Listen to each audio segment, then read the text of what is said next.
오늘 우리 읽을 말씀은 누가복음 18장입니다. 30도 누가복음 18장 31절부터 34절입니다. 제가 읽겠습니다. 예수께서 12제자를 데리시고 이르시되 보라 우리가 예루살렘으로 올라가노니 선지자를 통하여 기록된 모든 것이 인자에게 응하리라. 인자가 이방인들에게 넘겨져 희롱을 당하고 능욕을 당하고 침뱉음을 당하겠으며 그들은 채찍질하고 그를 죽을 것이나 그는 3일 만에 살아나리라 하시되 제자들이 이것을 하나도 깨닫지 못하였으니 그 말씀이 감추었으므로 그들이 그 이르신 바를 알지 못하였더라. 아멘. 성 시스티나 성당은 바티칸 로마에 있습니다. 그 성당 입구에 들어서면 천장과 벽면에 많은 그림들이 채워져 있어서 파노라마처럼 펼쳐진다고 합니다. 그 중심부에 이런 그림이 있습니다. 여러분 지금 앞에 보실 텐데요. 아담의 창조란 제목을 가지고 있는 그림입니다. 왼쪽 아래쪽이 아담이고요. 오른쪽 약간 위쪽이 하나님이 있습니다. 아담이 하나님을 바라보고 하나님이 아담을 바라보네요. 둘이 손끝을 닿을랑 말랑 하는 모습입니다. 미국인 의사 프랭클린 메시버거는 이 그림을 신경해부학적으로 해석한다고 합니다. 그러면서요, 이 그림 밑에는 사람의 두뇌가 깔려 있다고 그렇게 주장을 해요. 그래서 하나님 있는 그 밑에 보면 저게 뇌의 모습을 단면도로 그려보면 저렇게 그릴 수 있다라고 그렇게 주장하는 것입니다. 미켈란젤로가 예술가이면서 과학자였다고 그래요. 그가 평생에 해부학을 공부를 많이 했고 실제 그런데 참여했다고 해요. 그리고 그 생각을 하면서 이렇게 그림 밑에 저런 자기만의 코드를 적어 놓은 거예요. 그리고 그렇게 해석하도록 이끌어 놨다는 이 의사의 주장입니다. 그래서 저렇게 하면서 어떤 말을 하냐면 저 그림을 통해서 인간의 지성을 하나님께서 주신 것이다 라는 것을 알려주고 싶어 했다라고 그 의사 본인이 해석하는 것입니다. 믿거나 말거나 그렇게 해석하는 분도 있습니다. 저는 이 그림을 볼 때 하나님의 손과 인간의 손이 달락말락했다는데 참 눈길이 갑니다.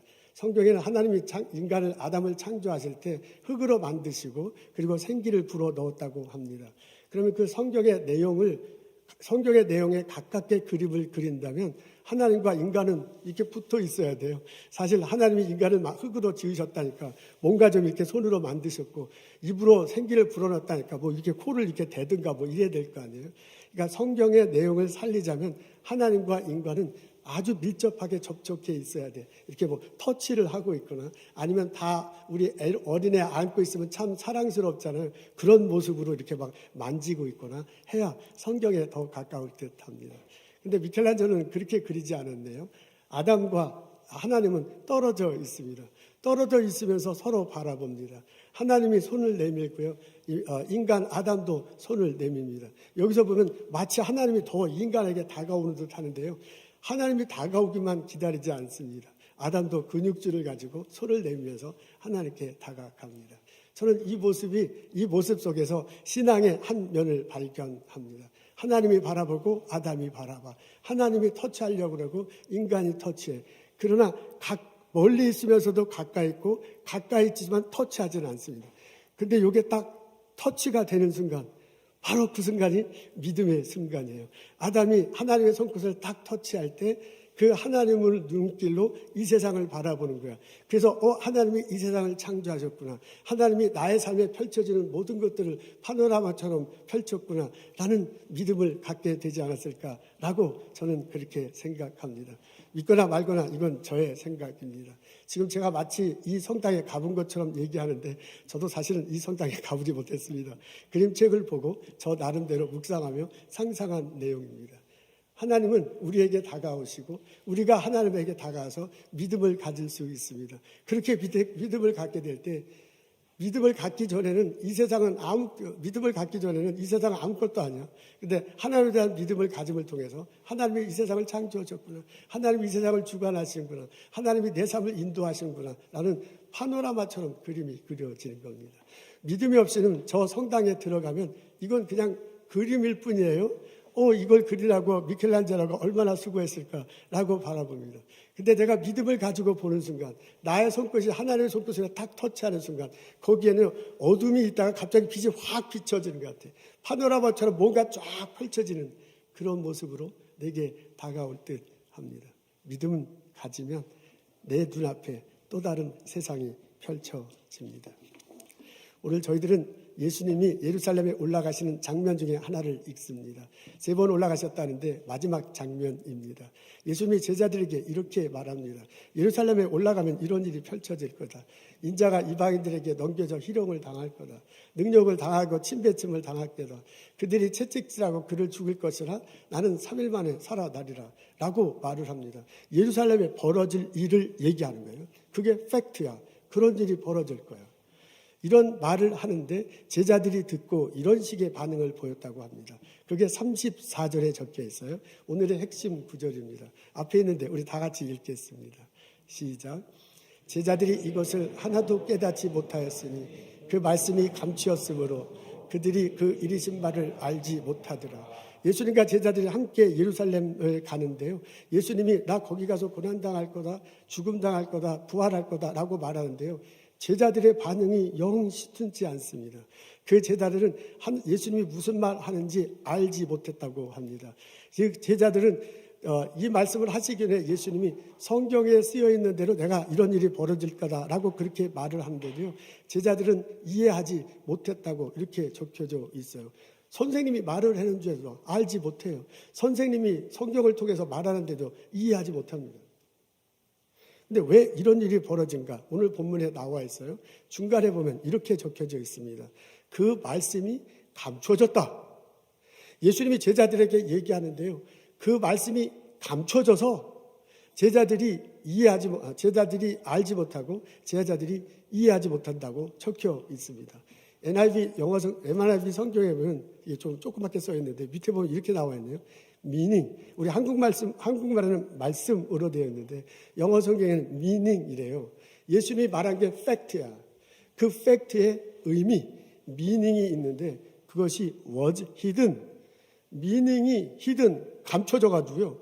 제자들이 알아듣지 못했다. 알지 못하고 이해하지 못하고 깨닫지 못했다라고 그렇게 적혀져 있습니다. 예수님이 말씀하셨는데 그 팩트에 대한 meaning이 감춰져 있다고 합니다. 그러면 우리는 이 본문을 읽으면 자연스럽게 질문이 생겨. 왜 감춰졌는가?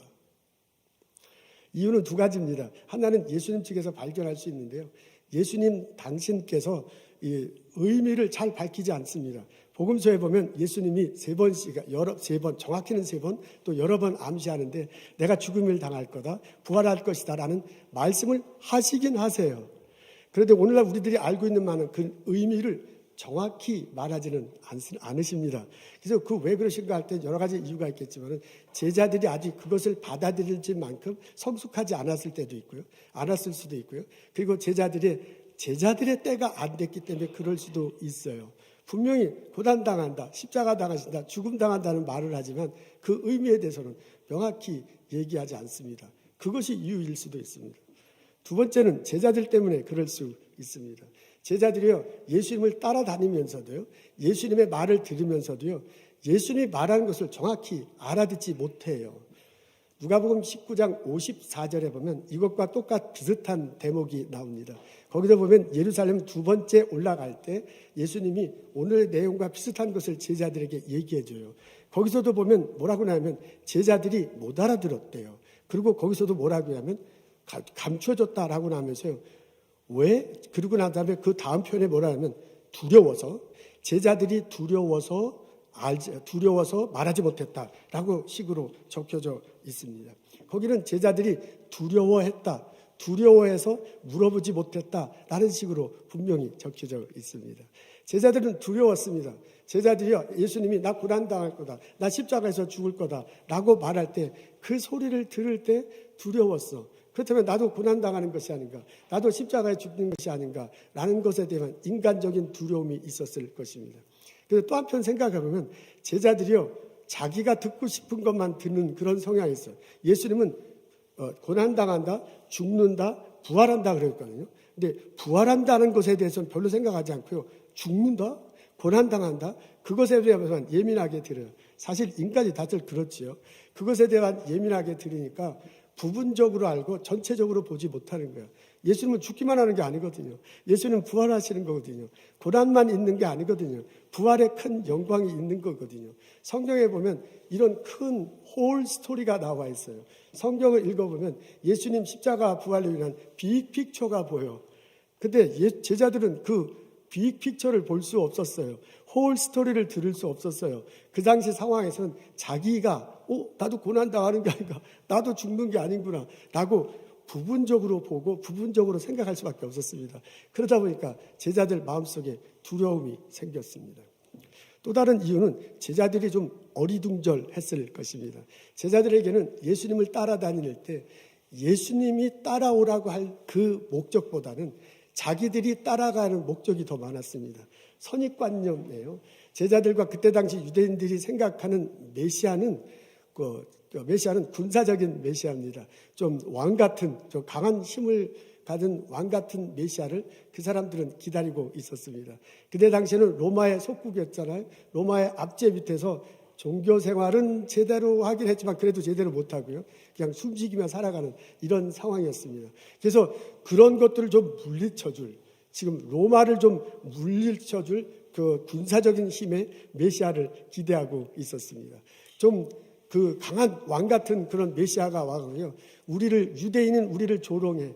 유대인이 우리들이 모시는 하나님에 대해서 우습게 하라. 그런 사람을 좀 조롱하고요. 그 사람들은 채찍질해줄 그런 위대한 왕이 오기를 기다렸습니다.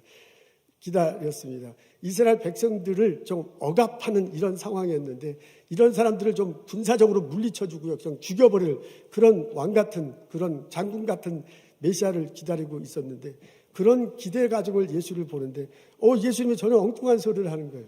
당신이 조롱당한대, 당신이 채찍질 당한대, 당신이 죽을 거대. 그러니까요 자기가 생각한 것과 예수님이 말한 거하고 다른 거야. 그러니까 막 어리둥절해가지고 이게 도대체 어떻게 된 건가 하는 생각을 제자들이 갖고 있었을 것입니다. 이게 서로 맞나? 예수님은 예수님대로 덜 확실하게 그 미닝을 얘기해 주지 않았고요. 제자들은 자기 것에 관심이 많아가지고요. 그것이 뭔가 캐물을 조차도 안 해요. 예수님께서 조금 덜 가르쳐 주셨더라도요. 제자들의 관심이 예수님의 관심과 맞아갖고 그게 무슨 뜻입니까? 내 생각과 다릅니다. 라고 질문하고 접근했다면 예수님이 대답하셨을 거예요. 그런 상황 속에 그러다 보면 대화하는 과정 속에서 팩트만 아니라 미닝이 무엇인가도 나타났을 건데 그럴 기회조차도 잃어버리고 말았습니다. 그래서 예수님은 말씀하셨는데 제자들은 두려워하고요. 제자들은 어리둥절하고요. 예수님이 말하는 것이 도대체 뭔가 의미를 알아듣지 못하고 말았습니다. 사건은 이 이야기는 그대로 끝납니다. 제자들은 어리둥절했어. 제자들은 두려워했어. 그리고 도대체 그 의미가 무슨 뜻인가 라고 속으로만 생각하고 말합니다. 그 이후에 제자들이 어떻게 했을까 궁금합니다. 근데 나와 있지 않습니다. 근데 궁금하지만 알지는 못하지만 그때 당시에 제자들의 모습을 말씀을 묵상하고 상상하다 보면 좀 한심해. 아니 예수님이 말하는 걸 잘 모르겠으면 물어봐야지. 그래야 제자들이지. 선생님한테 질문조차도 안 해. 그런 모습에서 좀 우유부단한 모습을 느끼고 그런 속에서 좀 한심한 모습이 보입니다. 그러다가요. 깊이 있게 이 본문을 묵상하다 보면 그 제자들의 얼굴에서 내 얼굴이 보여져요. 성경이 글자로 쓰여져 있는데요. 그것을 우리가 읽고 있어요. 그리고 목사님을 통해서 감히 우리가 하나님의 선포되는 걸 하나님의 말씀으로 받아들여. 그러면 이 예수님의 말씀이 2000년을 넘어서 문서를 통해서 이 소리로 내게 이렇게 다가오는데 그 다가오는 나는 어떻게 반응합니까? 제자들이 한심해. 제자들이 우유부단한 것 같아. 그렇다면 나는 어떻게 반응합니까? 사실 제자들이 어떻게 반응한 것보다 더 중요한 것은 보스턴에 사는 내가 어떻게 반응하는 거야. 나는 예수님이 내가 고난 당할 거다, 십자가에 죽을 거다, 그리고 부활할 거다 이 말에 대해서 알아듣습니까? 나는 그것을 이해합니까? 나는 그것을 깨닫습니까?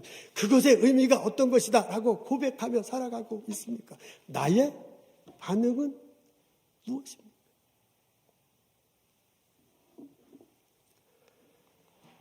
감사하게도 우리들은 그 의미가 무엇인지 명확히 합니다. 예수님이 말한 팩트는 이렇습니다. 나는 고난당한다. 나는 십자가에 죽는다. 부활한다. 그 미닝이 어떤 것인가 우리는 알고 있습니다. 내 죄가 용서함 받는다. 내가 의롭게 된다. 내가 천국의 소망을 가지고 살아가게 된다. 고맙고 감사하게도 하나님은요, 여러 가지 통로를 통해서 그 미닝, 그 의미가 어떤 것이라는 걸 우리들에게 밝히 보여줬습니다. 더 이상 감추지 않습니다. 구약 성경을 읽어보면 예수님 오실 것이다, 메시아 오실 것이다, 그분이 십자가 다시고 고난 당하실 것이다 적혀져 있습니다. 그걸 통해서 우리에게 알려줍니다. 예수님이 이 땅에 오셨어요. 그리고 당신이 삶을 살아가면서 말씀을 하면서 십자가 달려 돌아가심으로써 구약에 있는 말씀을 실제로 삶으로 보여주시면서 그 뜻이 어떤 것을 우리들에게 알려줍니다. 제자들이 처음에는 예수님과 함께 있을 땐 몰랐지만은 나중에 성령으로 충만케 채워주면서 이제까지 의아스러웠던 것이 퍼즐이 따다다다닥 막히면서 아, 그거구나. 그게 의미라는 걸 알잖아요. 사도행전 2장에 보면 당장 나가서 십자가 다시고 부활하신 예수님 외쳐요. 너 구원받아야 돼. 죄 용서함 받아야 된다. 우리들이 말한 그 한 것이 그대로 나옵니다. 감사하게도 사도 바울을 통해서 하나님은요, 정확하고 명확하게 그리고 아주 요약 정리정돈 딱 할 수 있어요. 그것이 그 죽음이 무엇을 의미하는지, 그 부활이 무엇을 위해서 우리가 뭐 때문에 살아가는지 분명히 얘기해줘. 그래서 우리 알 수 있어. 사도 요한이 새하늘과 새 땅이 올 거라고 얘기해. 그 새하늘과 새 땅에서 우리가 어떻게 예수님을 만나고 거기서 어떻게 한 보좌에 계신 예수님 하나님을 예배할 것인가를 보여주면서요, 아직 그때가 오고 있지 않지만 내가 그것을 바라보면서 어떻게 살아가는지, 그것을 바라볼 때 내가 구원받았다는 내가, 죄 용서함 받았다는 내가, 의롭게 되는 내가, 그것이 무슨 의미고 어떻게 살아야 지 우리에게 알려줘. 그래서 우리는 다 알아. 하나님이 여러 가지 통로를 통해서 우리에게 알려주고요, 우리에게 요청하고 있습니다. 예수님, 내가 내 아들을 보내서 십자가 다시고 부활하게 하시면 너의 죄를 용서합니다. 너를 의롭게 함이로다. 새하늘과 새 땅에 대한 소망을 가지며 이 땅을 살아가는 것이다. 알려주면서 그것을 알고 그것을 이해하고 그것을 깨닫고 그것을 고백하며 살아가도록 요청하고 있습니다. 하나님은 우리에게 팩트가 뭔지를 얘기하시고요, 하나님은 우리에게 미닝이 뭔지를 얘기할 뿐 아니라 하나님은 우리에게 챌린지 하십니다. 너가 예수 십자가 다시고 부활함을 통해서 내가 죄 용서함을 받았다면, 내가 새로워진다는 것을 고백한다면 너도 예수를 믿게 했다는 우리도 십자가를 져야 될 거라고 도전하십니다. 하나님은 우리들의 삶의 환경 속에서 나의 은사를 주시고 나에게 맡겨진 역할이 있어요. 하나님은 내게 맡겨진 십자가가 있어. 그게 남들이 어떻든 남들이야. 그거하고 아무 상관이 없어. 내가 하나님 앞에 고독한 단독자로 설 때 하나님이 너가 정말 예수 그리스도에서 고난받았다고 하면 나에게 요청하는 내게 붙은 십자가가 있어. 그 십자가를 지고 단 한 발자국이라도 나의 삶의 자리에서 예수님을 따르도록 도전하고 계십니다. 이 하나님의 요청이, 이 하나님의 챌린지가 예수 믿는다고 나와서 예배드리고, 예수 믿는다고 고백하며 우리 나와서 예배드리고, 예수 믿는다고 고백하고 온라인으로 예배 참석하는 우리들 모두에게 똑똑히 들릴 때, 그리고 내가 똑똑히 아멘하고 응답하는 나와 여러분 되시기를 주님의 이름으로 축원합니다. 여러분, 십자가 다시고 부활하신 예수님 앞에 내가 벌거벗은 채로 설 수 있습니다. 나의 선입견을 버리십시오. 내가 예수님 앞에 가면 더 많은 것을 얻을 수 있어요. 예수님 통해서 내가 더 어떻게 나아질 거야. 그거 다 버리고요, 그분이 내 죄를 용서하셨다라는 내 선입견을 버리고 예수님을 바라보면 어리둥절하지 않을 수가 있습니다. 여러분, 두려워하지 마십시오. 고난만 있는 게 아니라 부활이 있어. 여러분, 십자가의 죽음만 있는 게 아니라 부활의 영광이 있어. 성경에서 말하는 빅픽처, 성경에 말하는 홀 스토리를 볼 때 고난은 있어. 그러나 고난이 다가 아니야. 우리에겐 부활의 영광이 있습니다. 그걸 생각할 때 두려워하지 않고 하나님의 요청에, 하나님의 도전에 아멘, 내가 있습니다라고 대답하고 내가 그 십자가를 믿고 나아갈 수 있습니다. 이런 고백이, 이런 도전이 예배드리는 우리 나와 여러분들에게 있기를 주님의 이름으로 소원하고 축원합니다. 믿음을 갖는다는 것은 새로운 세상이 우리 눈앞에 활짝 펼쳐지는 것과 같습니다. 내가 예수님을 믿기 전에는 예수님은 나하고 아무런 상관이 없어요. 그 사람이 고난당했다, 십자가에 죽었다, so what? 그게 나하고 무슨 상관이 있어요? 근데 내가 예수님을 믿을 때 그것이 나하고 상관이 있는 거예요. 내가 예수님을 믿을 때 십자가 다시고 부활하신 예수님이 성령의 모습으로 내 안에 들으신다고 우리 고백하잖아. 나 그렇게 고백하기 때문에 지금 예배 자리에 참석하고 있어. 그 예수님이 성령의 모습으로 내 안에 들어와서요, 그 예수님이 생각하는 게 내 생각이 되는 거야. 그 예수님이 바라보는 게 내가 바라보게 되는 거야. 그 예수님이 행동하고 싶어하는 게 내가 행동하고 싶어하는 거야. 예수님이 꿈꾸는 이 세상을 하나님 나라로 바꾸고자 하는 것이 나의 삶을 통해서 그 예수님과 함께 이렇게 막 참여하게 되는 거예요. 그렇다고 보면 내가 예수님을 본다는 것은, 예수님을 믿는다는 것은 예수님 눈으로 새로운 세상을 보는 것과 마찬가지입니다. 여러분, 마찬가지입니다. 이것은 마치 우리들이 VR 헤드셋을 끼는 것과 아주 비슷합니다. Virtual Reality 헤드셋이라는 거 여러분 다 아시죠? 제가 영어 발음도 나쁜데다 흥분해가지고 발음 이상한데, 그러니까 VR 헤드셋이라는 거 여러분 다 아시죠? 저게 게임하거나 엔터테인먼트 할 때 하는 거라면서요. 저는 해보지는 못했는데 그걸 여기다 딱 뒤집어 쓰면 전혀 다른 게 게임이 막 그 안에서 펼쳐지는 거야. 그래서 TV 뉴스 보다 보면 선전 나오던데 여기는 다 가만히 있는데 자기 혼자 뭐 운동하고 뭐 때리고 뭐 이러더라고요. 그러니까 저걸 딱 뒤집어 쓰는 순간 새로운 세상이 이 사람 앞에 펼쳐집니다. 근데 과학기술이 점점점 발전해서 지금 저건 이렇게 큰데 나중에는 이게 렌즈를 끼듯이 렌즈만 이렇게 끼게 되는 그런 세상이 올 거랍니다. 우리 과학자들 말인데 정말 그런가요? 하긴 신문에 읽기는 그렇게 나왔네요. 렌즈를 끼게 되는 거야. 그리고 이렇게 하면 이제 새로운 세상이 이렇게 펼쳐지는 거죠. 지금은 집 안에서 저거 하나만 끼고 뭐 막 이러는데 나중에는 보스턴 시내에 이렇게 보스턴 시내가 다 이렇게 커버될 수 있도록 하는 거야. 그러니까 우리 맨눈으로 볼 때는 보스턴 시내만 보이는데 렌즈를 끼고 보면 이 보스턴 시내 안에 자기가 막 게임할 수 있는, 왔다 갔다 하면서 게임하는 그런 세상이 펼쳐진답니다. 과학자들 그렇다는데 하여간 그런 세상이 앞으로 올 거래요. 그러니까 어떻게 생각하면 그런 것과 똑같아. 예수님을 믿으면 새로운 렌즈를 끼고 예수님의 눈으로 이 세상을 바라보는 거야. 내가 렌즈를 끼기 전엔 그냥 사람 사는 모습에 똑같아. 근데 예수를 믿는 눈으로 보면 그 속에서 활동하시는 예수님의 놀라운 역사가 나타나는 것과 같았습니다. 예수님을 믿으면요, 예수님의 눈으로 새로운 세상이 파노라마처럼 펼쳐집니다. 예수님을 통해서 볼 수 있는 세상입니다. 믿음을 갖기 전에 하나님이 이 세상을 만들었다. 그게 나하고 무슨 상관이 있어요? 근데 내가 믿기 시작하면 하나님의 눈으로 이 세상을 바라보는 거예요. 그러니까 그 시스티나 성당에 들어갔을 때 그걸 그림으로 볼 건지 그게 하나님 만드신 천지사를 볼 건지 하는 것과 아주 똑같은 거예요. 내가 일터에서 일하고 가족들하고 놀고 사람들하고 세탁소에서 일하는 게 인간들의 모습인지 믿음의 눈으로 보면 하나님께서 이 세상을 만드셨다. 하나님께서 나에게 은사를 주고 이런 역할을 하셨다. 하나님이 나를 통해서 이 세상을 변화시키길 원한다. 라는 눈으로 보면 또 다른 세상이 내 눈앞에 펼쳐지는 것입니다. 예수님은 이런 세상을 우리들에게 마련해 놓고요, 우리들이 참여하도록 요청하고 있습니다. 예수님은 내 마음에 서서 내 마음을 똑똑똑 두드리며 마음을 활짝 열기를 원해요. 하나님은요, 이렇게 새로운 세상을 펼쳐내고 하나님이 나에게 다가와서 손끝을 내밀어, 그리고 우리들이요 그 우리의 손끝을 내밀어서 나의 삶의 자리에서 우리들의 손끝을 내밀어서 그것을 터치하기를 원하세요. 그것은 마치 리얼리티 헤드셋인데 Faithful Reality 헤드셋이에요. 이걸 써야 돼. 믿음을 가지고 쓸 때 하나님의 놀라운 역사가 우리들 앞에 펼쳐지는 거예요. 그것을 말씀해 주면서요, 그렇게 하도록 요청하고 있습니다. 그렇게 하도록 도전하고 있습니다.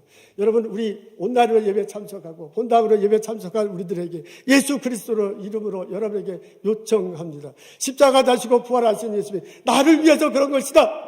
내 죄의 용서함을 그런 것이다. 나를 의롭게 하기 위한 것이다. 라고 믿고 마음을 활짝 열고 그것을 받아들이는 나와 여러분 되시기를 소원합니다. 하나님이 지금 손끝을 내미틀어서 나의 세탁소에서, 나의 연구소에서, 내 학생들을 통해서 내게 다가오는 거야. 터치하도록, 믿음의 눈으로 받아보도록. 이 학생은 그 학생이 아니라 하나님이 사랑하는 학생이야.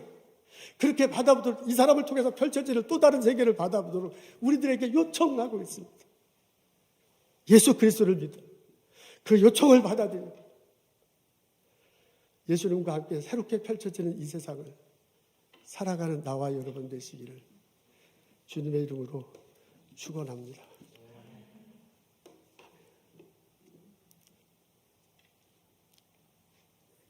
감히 이런 말씀 전할 수 있다는 게 죄스럽고 참 감사합니다. 오늘 우리 읽은 본문 뒤편에 보면 바디메오 이야기가 나옵니다. 장님, 여리고 사는 장님 말이에요. 거기는 바디메오라는 얘기가 나오지 않은데 마태복음 다른 데 보면 바디메오라고 적혀져 있습니다. 그가 구걸하면서 지냈대요. 근데 어느 날 예수님이 지나간다는 소리를 막 듣게 돼요. 그래서 앞에 막 소리가 나니까 바디메오가 뭐라는 줄 아세요? 주여 나를 불쌍히 여기소서. 그러니까 앞에 가던 사람들이 뭔 소리냐 좀 조용히 하라 그래요. 그랬더니 그냥 주여 나를 불쌍히 여겨주셔서 더 큰 소리로 외치는 거예요. 예수님이 섰습니다. 원하는 게 뭐냐? 원하긴 뭘 보는 것을 원합니다. 내 믿음이 너를 구원했다. 예수님이 말씀하시잖아요. 눈이 띄어집니다. 그때 바디메오가요 일어서서 예수님을 따라갔대. 그리고 하나님을 찬양했대. 바디메오가 예수님을 예수님을 부르짖어요. 불쌍히 여겨달라고 그래요. 바디메오의 외침을 예수님이 긍휼을 베푸셨을 때, 이게 둘이 딱 만났을 때 바디메오의 눈이 떠이고요. 바디메오가 완전히 새로운 세상을 보게 돼요. 이런 하나님의 역사가 오늘 우리들에게도 있기를 소원합니다. 십자가 다시고 부활하신 예수님을 내가 믿습니다. 그 예수님의 눈으로 나의 아들을 바라보고 나의 자녀의 미래가 보여. 예수님의 눈으로 내가 왜 여기서 일하는가? 내가 왜 결실 없는 이 연구를 계속하는가? 근데 하나님께서 내게 은사를 주고 맡기셨다는 그 믿음의 눈으로 바라볼 때 나의 미래가 보여. 그것에 붙들려 살아가는, 그것을 붙들고 살아가는 나와 여러분 되시기를 주님의 이름으로 축원합니다. 기도하겠습니다. 하나님, 주님 앞에 내가 나갑니다. 하나님, 내 마음을 열어놓고 내가 주님을 바라보며 외치며 부르짖습니다. 하나님, 우리를 불쌍히 여겨주옵소서. 십자가 다시고 부활하신 예수님이 믿겨지게 하시고 그것을 통해서 내가 구원받았다. 그것을 통해서 내가 예수와 함께 산다. 고백하며 살아갈 수 있도록 도와주옵소서. 나의 눈으로 나의 일터를 바라보고 나의 눈으로 나의 자녀를 바라보고 나의 눈으로 나의 동료와 나의 학생들을 바라보는 것이 아니라 예수님의 눈으로 나의 학생을 바라보게 하시고 예수님의 눈으로 나의 가게 오는 손님을 바라보게 하시고 예수님의 눈으로 나의 가족들을 바라보는 주께서 파노라마처럼 펼쳐주는 주님의 세상을 보며 살아갈 수 있는 저희들 되게 하여 주옵소서. 어리둥절한 마음을 감싸주시고 두려워하는 마음을 보다듬어 주시고 주님을 향해 나가는 저희들 되도록 인도하옵소서. 예수님 감사합니다. 예수님 이름으로 기도합니다.